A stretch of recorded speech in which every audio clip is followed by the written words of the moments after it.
So we will be talking about that what is a febrile seizure. A febrile seizure is a seizure accompanied by fever.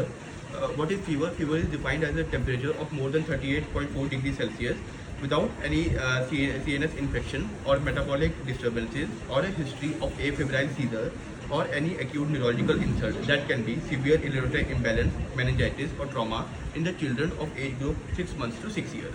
Now we will be talking about simple febrile seizure, complex febrile seizure, status epilepticus and febrile seizure plus and genetic epilepsy with febrile seizure plus, that is DEFS plus.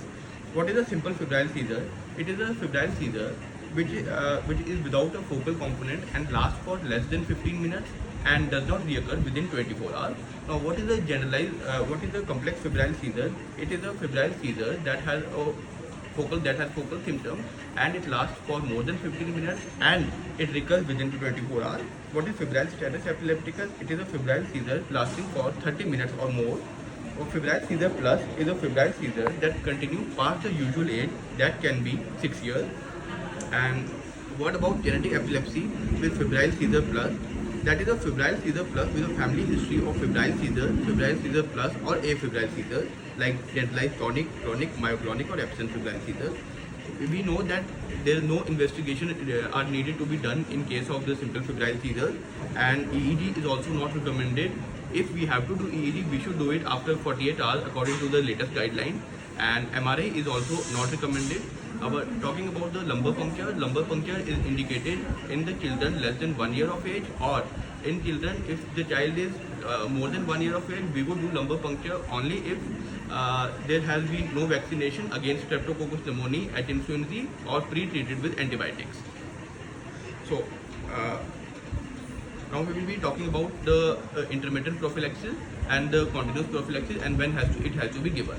So the intermittent prophylaxis has to be given with clobazam.